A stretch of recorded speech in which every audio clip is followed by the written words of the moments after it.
Je vous ai dit, ce pays n'a pas de chance d'avoir été colonisé par des Belges et les Belges n'ont pas formé les gens pour diriger. Quand Savubu est arrivé au pouvoir, il n'y avait que 14 intellectuels, soi-disant.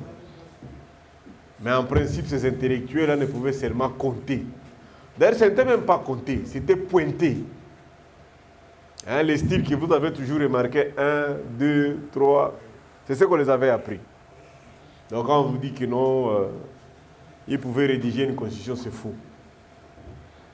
Quand Mobutu arrive, après son coup d'État, Mobutu s'est plus déployé pendant 3 ans à faire uniquement, à régler les questions militaires. Comme Mouzé l'a fait. L'AFDEL, c'était entièrement et totalement militaire. On n'a pas formé les cadres pour diriger la République.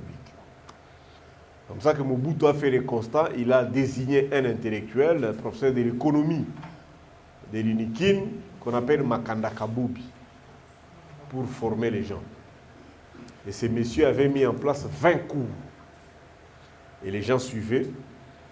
Ceux qui ont fini dans cette école-là, on les appelle aujourd'hui les Mobutistes. Et c'est eux qui dirigent la République jusqu'aujourd'hui, à leur manière de jouisseurs.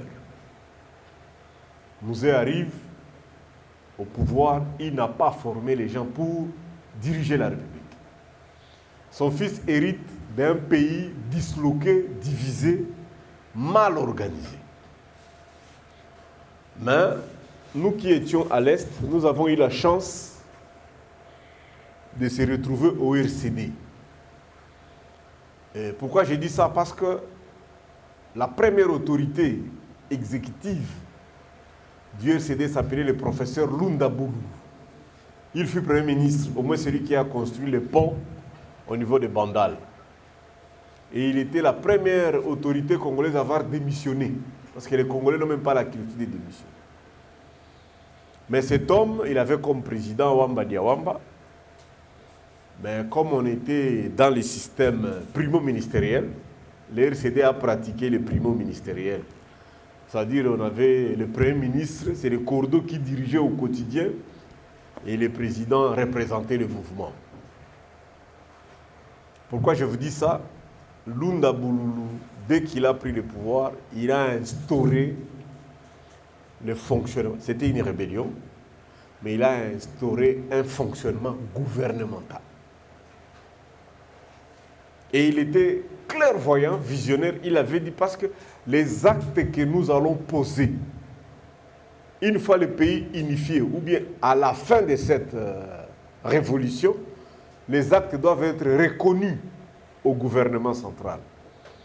Cela n'est possible que si vous les avez posés conformément à la loi et conformément aux normes. Et il disait, même si nous administrons 1 mètre carré, il faut que ça respecte la procédure gouvernementale. Aujourd'hui, même si on amène la campagne d'infiltration, parce que c'est une honte d'ailleurs d'en parler, nous sommes un pays au centre, enclavé, on n'est pas ouvert. La RDC est composée des tribus venues de tous les pays limitrophes. Et je vous avais dit la fois passée que le 30 juin 1960, nous étions 15 millions. 55% de la population congolaise le 30 juin, le jour où nous sommes devenus RDC, était angolaise. Donc 9 millions sur 15 étaient originaires de l'Angola. Toutes les provinces du Sud n'ont pas de frontières naturelles. On traverse comme on traverse les avenues. Nous sommes les mêmes peuples, nous sommes les mêmes en tout, même culture, même religion. Et au Congo, tu trouves 17 tribus qui sont originaires de l'Angola. Aujourd'hui, nous allons continuer notre leçon. Nous sommes en pleine campagne de sensibilisation sur la Constitution. J'exhorte les cadres qui nous suivent en ligne de vous manifester à l'école pour qu'on vous mette sur la liste. Vous aurez vos diplômes, les diplômes vont vous parvenir. Et ceux qui veulent participer à la collation des grades, qu'ils viennent. Le café politique est conçu pour que le président national s'explique. Explique sa vision. Nous avons le débat sur la Constitution. Voici ce que dit la Bible. Nous sommes un État laïque, bien sûr, mais on peut se référer de la Bible comme un livre. Il ne faut pas que ça gêne les non-chrétiens qui sont dans la salle ou bien ceux qui nous suivent. Dans le livre de Josué, chapitre 1er, de 1 à 9, je salue le pasteur Souleymani Kamalebo Kikoudi. Il est à Lubumbashi, il est en train de nous suivre en direct. C'est lui qui a payé les toches. Il faut quand même saluer ceux qui s'en donnent. Et je lui ai dit que je vais commenter ces versets pour saluer son abnégation. Donc, tous ceux qui sont de bonne foi, qui aimeraient nous aider, nous sommes ouverts. Nous avons beaucoup de difficultés. Vous ne pouvez pas voir dans quelles conditions on est filmé. Nous avons des problèmes de caméra, nous avons un problème de lumière, on n'a pas d'expertise. L'homme que Dieu est allé chercher pour libérer le peuple d'Israël s'appelle Moïse. Et Dieu lui a attribué des titres et des miracles extraordinaires. Je ne parle pas de Moïse. Mais quand Moïse meurt, Moïse fonctionnait par un bâton. Mais Dieu désigne son assistant, Josué. Ils étaient à deux, Josué et Caleb. Maintenant, la disparition de Moïse, Dieu parle à Josué.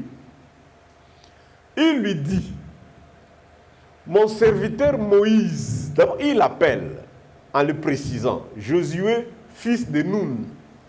Nous, les Congolais, nous avons souvent des problèmes avec nos ancêtres. Nous voulons toujours parler des dieux d'Abraham, d'Isaac et de Jacob. Ce sont les ancêtres de nos frères-là. Donc vous aussi, apprenez à vous présenter avec les noms de votre grand-père, avec votre identité. C'est aussi spirituel. Et il y a des prières qu'il faut faire dans votre langue maternelle. Il ne faut pas toujours prier en français. Si le lingala n'est pas ta langue nationale, maternelle, apprends aussi à prier dans ta langue maternelle. Voilà Dieu qui vient parler à un être humain, s'appelle Josué, et il le qualifie. Barnabé Milingagno, fils de Isombia. Même si tu es dans un rêve, tu te reconnais. Mon serviteur Moïse est mort. Maintenant, lève-toi. Si vous lisez tous les chapitres, c'est très intéressant, parce que c'est ce que moi-même Dieu m'a dit aussi. Mais ici, je voudrais m'adresser à tous les pasteurs qui parlent beaucoup actuellement. La Constitution est une matière experte. Ce n'est pas tout le monde qui doit parler de la Constitution. Moi, j'en parle parce que j'ai participé aux travaux préparatoires. Au-delà de mes 38 ans en politique, avec toute modestie, j'ai été à la présidence. Je suis comme mes collaborateurs qui sont ici tous les jours avec moi. Ils pourront un jour témoigner. Rien ne se faisait à la présidence du RCD sans que moi je ne sois là. Parce que j'étais chargé de la communication. Avec mon grand frère Primo Mukambilo, il peut vous l'affirmer. C'est-à-dire, j'ai participé aux travaux préparatoires. Et nous, au RCD, on avait même prévu une constitution de 300 articles. Mais après les négociations, on a perdu, nous sommes limités aux 229 articles. Donc je connais presque l'esprit et l'âme qu'il y a dans chaque article. Je sais pourquoi on a composé ces articles de la manière suivante. La fois passée, j'ai parlé de l'article 10, mais précédemment, je vous ai parlé de 1 à 10.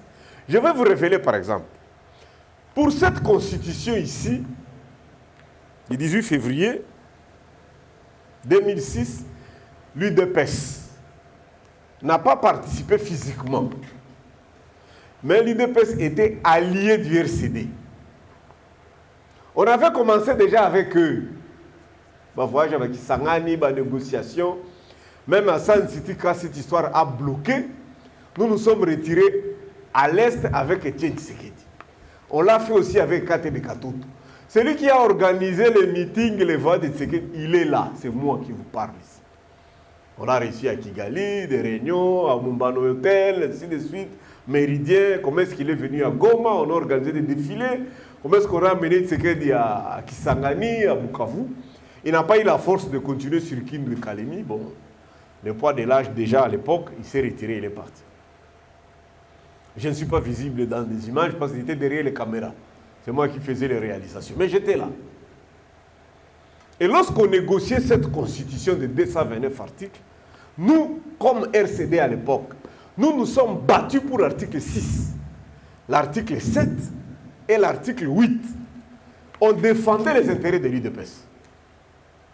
Donc il faut, un moment, nos amis, il faut qu'ils soient sincères.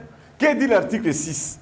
Le pluralisme politique est connu et reconnu en République démocratique du Congo. Tout Congolais jouissant de ses droits civils et politiques a le droit de créer un parti politique. Cette phrase ici, elle concernait Etienne Tshisekedi, parce que l'UDPS n'était pas enregistré. L'UDPS était un mouvement. Ce n'était pas un parti enregistré. Si nous avons négocié cette phrase ici, que tout Congolais a droit, parce que depuis Mobutu, on n'acceptait pas que Tshisekedi crée son parti politique. Et jouissant de ce droit civil et politique, ainsi de suite. 7e article.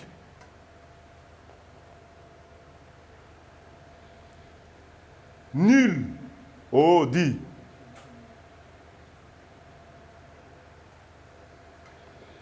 nul ne peut instituer, nul, sous forme